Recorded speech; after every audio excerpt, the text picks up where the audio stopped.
Preparing for a cybersecurity at HCA Healthcare interview? You've reached Candy Mentor, and this video is for you. We'll walk through 25 key questions you're likely to face. For each question you'll see a sample answer followed by the key points to cover. Subscribe, like, and share, and drop a topic request in the comments. Question 1. How would you explain HIPAA's security rule to a software engineering team? HIPAA's security rule requires organizations to protect electronic protected health information through administrative, physical, and technical safeguards. I would translate that into risk assessments, least privilege access, encryption, secure facilities, workforce training, audit logs, incident response, and documented policies. The rule is flexible, so controls should match realistic threats and clinical workflows. I would also emphasize availability. A safeguard that prevents clinicians from accessing urgent records can create patient safety risk, so resilience and emergency procedures matter. While answering, cover administrative, physical, and technical safeguards, confidentiality, integrity, and availability, risk analysis, workforce controls, auditability, and how security requirements affect clinical applications and electronic protected health information. Question 2. What is the difference between a HIPAA breach and a general cybersecurity incident? A cybersecurity incident is any event that threatens systems, data, or operations, such as malware or a failed login attack. A HIPAA breach specifically involves impermissible acquisition, access, use, or disclosure of unsecured protected health information. After suspected exposure, I would preserve evidence, identify the data and individuals affected, assess the probability of compromise, and involve privacy and legal teams. Notification depends on that documented risk assessment and applicable regulatory requirements, not merely on suspicion. Make sure to distinguish unauthorized acquisition, access, use, or disclosure of protected health information from broader incidents. Discuss risk assessment, regulatory notification, evidence preservation, and why not every security event is a reportable breach. Question 3. How would you protect electronic protected health information in transit and at rest? I protect EFI in transit with properly configured TLS, certificate validation, and authenticated service-to-service connections. At rest, I use platform or database encryption, encrypted backups, and centrally managed keys stored separately from application data. Access to keys follows least privilege and is logged, rotated, and monitored. I also reduce exposure by tokenizing identifiers, masking interfaces, preventing sensitive values from entering logs, and validating encryption settings continuously rather than treating encryption as a one-time configuration. In your answer, discuss TLS, modern cipher suites, database and storage encryption, key management, rotation, secrets handling, tokenization, backups, endpoint controls, certificate monitoring, and minimizing sensitive data in logs or application payloads. Question 4. How would you design identity management for clinicians, contractors, and support staff? I would establish an authoritative workforce identity source, automate joiner-mover-leaver workflows, and map job functions to approved roles. Clinicians receive access based on facility, specialty, and care relationship, while contractors get time-bound, sponsor-approved permissions. MFA should be strong but practical, with carefully controlled emergency alternatives. I would separate administrative duties, review entitlements periodically, and revoke access promptly. For shared workstations, fast re-authentication and proximity-based workflows can preserve usability without creating shared accounts. Be sure to mention authoritative identity sources, joiner-mover-leaver automation, role-based access, least privilege, MFA, delegated administration, temporary access, separation of duties, periodic reviews, and special considerations for shared clinical environments. Question 5. What is a break glass access process, and how would you secure it? Break glass access lets an authorized caregiver access restricted records during an urgent situation when normal permissions are insufficient. I would require a reason, strong authentication, narrow scope, and automatic expiration. Every use should generate high-priority audit events for security and compliance review, with alerts for unusual volume or repeated activation. The process must support patient safety without becoming a shortcut. Post-event review should confirm necessity, identify misuse, and improve role design if legitimate access repeatedly requires emergency escalation. Focus on emergency access for patient care, explicit justification, time limits, enhanced logging, real-time alerting, post-event review, non-repudiation, and preventing break glass from becoming a routine bypass of normal authorization. Question 6. How would you implement role-based access control in a healthcare application? I would begin with job functions and define roles around required actions, not organizational titles alone. Permissions should specify resources and operations, such as viewing versus exporting records. I would add attributes like facility, patient relationship, department, and shift when static roles become too broad. Access requests require approval, changes are versioned, and automated tests verify deny cases. Periodic certification catches drift. This hybrid RBAC and ABAC model provides clinical flexibility while controlling role explosion. Cover role design from job functions, permission granularity, resource and action boundaries, least privilege, role explosion, separation of duties, approval workflows, testing, and when attribute-based rules are better than static roles. Question 7. How would you apply least privilege without disrupting patient care? Least privilege should reflect the minimum access needed for a legitimate clinical task, not simply the fewest permissions possible. I would model real workflows, separate read, write, export, and administrative actions, and use context such as care team, location, and shift. I would provide audited break glass access for exceptions, then review it. Usability testing and metrics on legitimate denials are essential because poorly designed restrictions can encourage unsafe workarounds or delayed treatment. In your answer, balance minimum necessary access with availability. Discuss clinical workflows, contextual authorization, emergency access, read versus write permissions, usability testing, entitlement reviews, and metrics for denied legitimate requests. Question 8. What authentication controls would you recommend for a healthcare environment? I would use federated single sign-on with phishing-resistant MFA where feasible, combining hardware-backed credentials or passkeys with device and risk signals. Passwords need strong storage, rate limiting, breached password checks, and recovery protections. Sessions should expire appropriately, but clinical workflows may need proximity badges or fast re-authentication. Service accounts require vaulting, rotation, narrow permissions, and non-interactive restrictions. I would measure both attack resistance and clinician usability, because controls that users bypass are not effective controls. Mention phishing-resistant MFA, risk-based authentication, password protections, device trust, session timeouts, federation, service account controls, accessibility, shared workstation usability, and carefully governed emergency access. Question 9. How would you secure APIs that exchange healthcare data? I would authenticate clients with standards-based federation, use narrowly scoped OAuth tokens, and authorize every request against the specific patient and operation. For higher-risk integrations, mutual TLS and private connectivity add defense in depth. APIs need schema validation, output filtering, rate limiting, replay protection, secure error handling, and comprehensive audit events.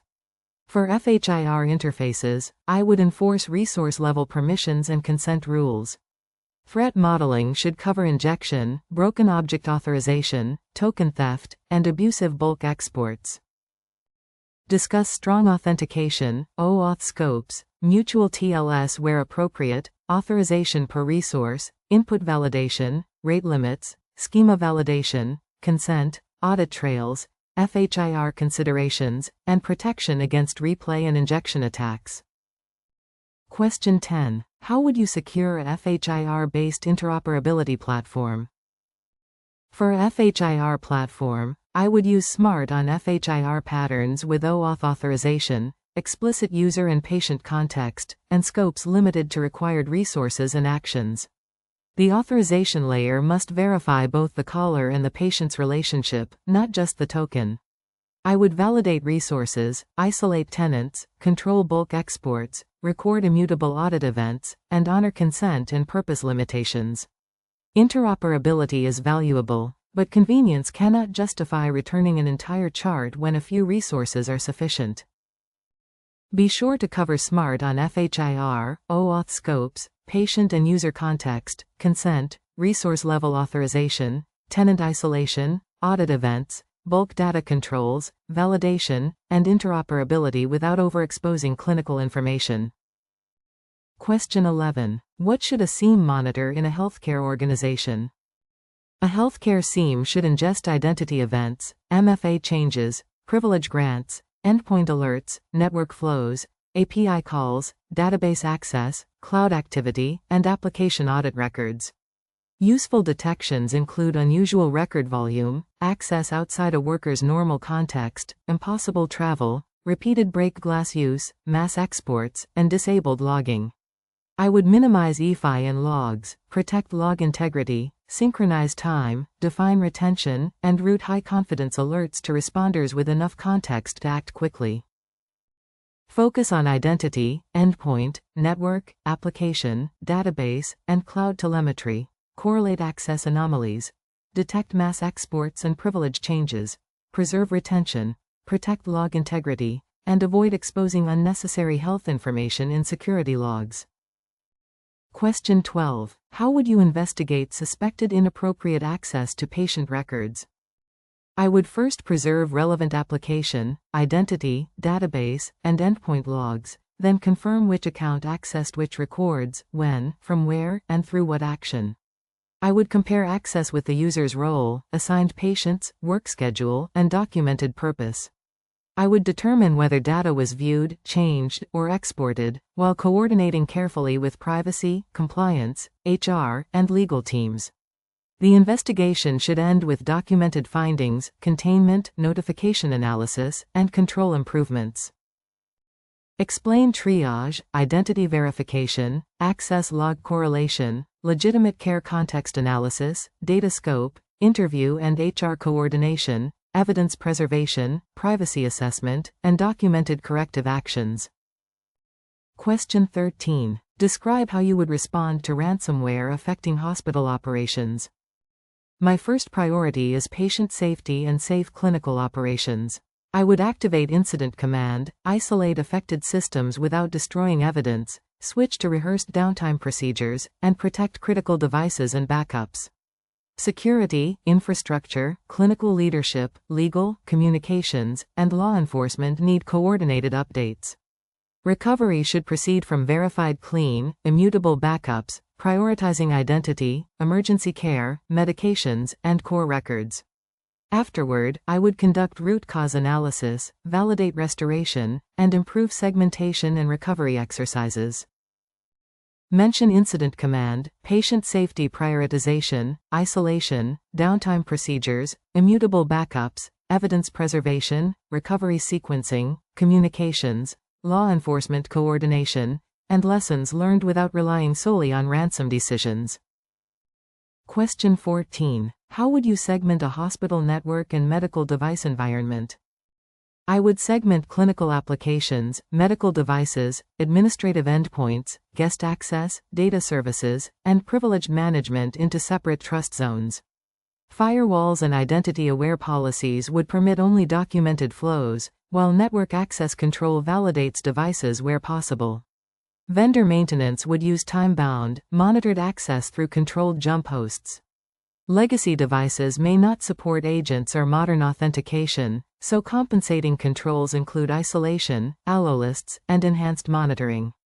Segmentation limits ransomware spread while preserving required clinical communication. Cover clinical zones, administrative systems, medical devices, guest networks, identity services, zero trust principles, firewall policy, NAC, vendor access, monitoring, legacy device constraints, and safe failure modes.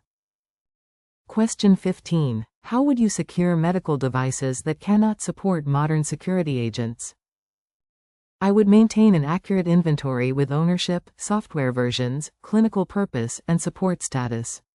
For devices unable to run agents, I would isolate them into tightly controlled segments, allow only necessary protocols, monitor traffic, and restrict administrative access.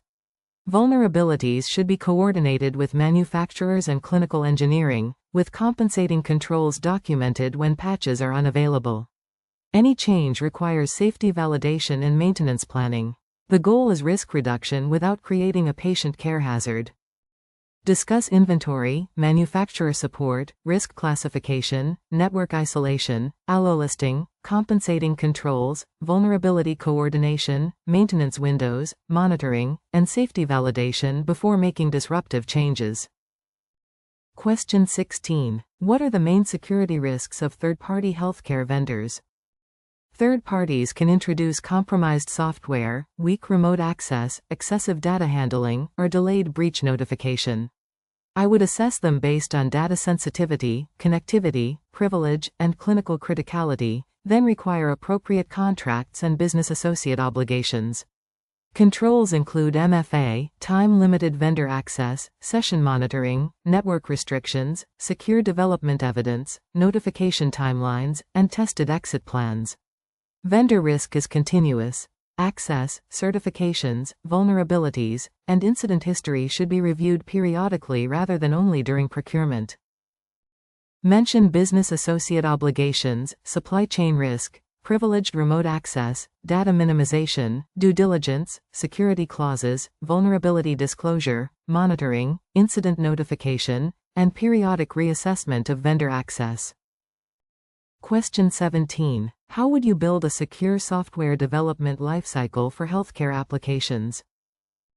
I would introduce security at design time through threat modeling, privacy reviews, abuse cases, and explicit requirements for authentication, authorization, auditability, and data minimization. Pipelines should include secret detection, dependency and container scanning, static analysis, dynamic testing, and infrastructure checks. High-risk findings block release or require documented exceptions with owners and deadlines. Production monitoring and rapid patching complete the lifecycle. Developers need practical guidance and reusable secure components, not security gates that appear only at the end. Cover threat modeling, privacy by design, secure requirements, code review, dependency scanning, secret detection, dynamic testing, infrastructure security, release gates, remediation SLAs, and production monitoring. Question 18. How would you manage secrets and service identities in a healthcare platform? I would never place credentials in source code, images, configuration repositories, or logs. Applications should obtain short-lived secrets through workload identity or a managed vault, with policies scoped to specific services and environments. Keys and certificates need automated rotation, controlled recovery, and complete access logging. Separate production administration from development, scan repositories continuously, and revoke credentials rapidly after exposure. Strong service identity reduces dependence on shared passwords and makes machine-to-machine access attributable. Be sure to mention vaults, short-lived credentials, workload identity, rotation, separation of duties, secret scanning, access auditing, environment isolation, and avoiding credentials in source code, images, logs, or deployment files. Question 19. What is a zero trust approach, and how would you apply it at HCA Healthcare? Zero trust means no user, device, or network location receives implicit trust. Each request is evaluated using identity, device posture, context, and resource sensitivity. I would apply it through federated identity, phishing-resistant MFA, conditional access, microsegmentation, privileged access management, and application-level authorization. Legacy clinical systems require compensating controls rather than unrealistic replacement assumptions. The design must support safe clinical continuity, so policies should be tested in observation mode before enforcement and include resilient emergency procedures.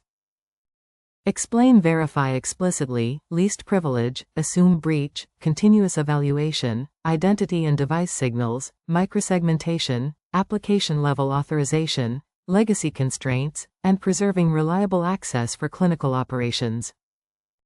Question 20. How would you conduct a risk assessment for a new patient-facing application?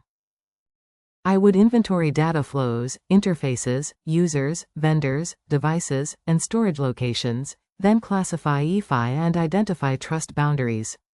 Threat modeling would examine account takeover, unauthorized disclosure, fraud, service disruption, and malicious insiders. I would estimate likelihood and patient, operational, financial, and regulatory impact, select controls, and document residual risk with accountable owners. Before launch, I would test the controls. Afterward, reassess when features, integrations, threats, or clinical workflows materially change. Discuss asset and data classification, threat modeling, attack surface, likelihood and impact, regulatory obligations, third parties, residual risk, control selection, executive ownership, and reassessment after architectural or workflow changes. Question 21. How would you protect cloud workloads containing protected health information? Cloud security begins with understanding shared responsibility. The provider secures underlying infrastructure, while we secure identities, configurations, applications, and data. I would use tightly scoped IAM, private endpoints, segmented networks, encryption with managed keys, hardened images, policy as code, and continuous posture monitoring. Logs must flow to protected central storage, and backups require tested recovery. I would verify provider agreements, data handling requirements, and evidence that controls remain effective as infrastructure changes. Cover shared responsibility, private networking, IAM, encryption and key ownership, posture management, secure configuration, workload isolation, logging, backup recovery, data residency, and continuous compliance evidence. Question 22. What privacy and security principles should guide analytics or machine learning use of health data? I would start with a defined purpose and use the minimum necessary data, preferring de-identified or appropriately governed limited datasets when possible. De-identification is not automatically risk-free, so I would evaluate re-identification risk, linkage attacks, retention, and downstream sharing. Access should be role-limited and audited across data pipelines, notebooks, models, and exports. I would also protect training artifacts, document provenance, assess bias, and involve privacy and clinical governance before secondary use. Mention purpose limitation, minimum necessary data, de-identification or limited datasets, re-identification risk, access controls, model and pipeline security, retention, consent, bias, provenance, and governance for secondary use. Question 23. How would you handle identity-related insider threats? I would reduce opportunity through least privilege, privileged access management, separation of duties, and time-bound elevation. Detection should correlate unusual record access, exports, authentication behavior, privilege changes, and endpoint activity, while accounting for legitimate clinical emergencies. Investigations need privacy safeguards, evidence preservation, and coordination with HR and legal. Access recertification and strong offboarding close common gaps. The objective is not to monitor employees indiscriminately, but to identify risky behavior fairly and respond proportionately. Focus on behavior analytics, privileged access management, separation of duties, peer review, data loss controls, access recertification, privacy-preserving investigation, non-retaliatory reporting, and balancing detection with legitimate clinical behavior. Question 24. How would you measure the effectiveness of a healthcare security program? I would combine leading indicators with outcome measures.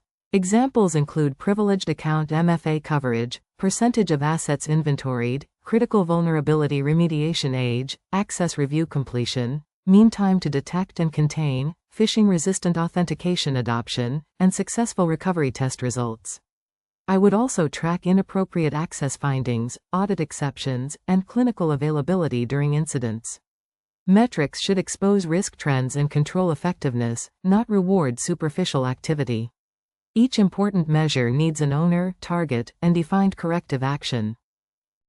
Include meaningful leading and lagging metrics, remediation age, MFA and privileged coverage, access review completion, detection and response times, phishing resistance, backup recovery, audit findings, clinical availability, and control exceptions. Question 25. Describe how you would communicate a security incident to clinical and executive stakeholders. I would communicate in layers. Executives receive business, patient safety, regulatory, and decision impacts. Clinicians receive practical workflow instructions. Technical teams receive indicators, scope, and containment tasks. I would separate confirmed facts from hypotheses, state what is unknown, assign owners, and define the next update time. Messages should be concise, actionable, and coordinated with privacy, legal, communications, and incident command. Transparent communication builds trust, while premature attribution or unsupported breach claims can create additional harm. Be sure to cover incident severity, patient safety implications, facts versus assumptions, clear actions, decision owners, update cadence, legal and privacy coordination, technical audience differences, and maintaining trust during uncertainty. If you are still with us, congratulations. You are much ahead of the rest and serious about preparing for your interview. We hope we were able to add value to your preparation and create some helpful content. Do not forget to like and share this video. Your small act can do great things for us.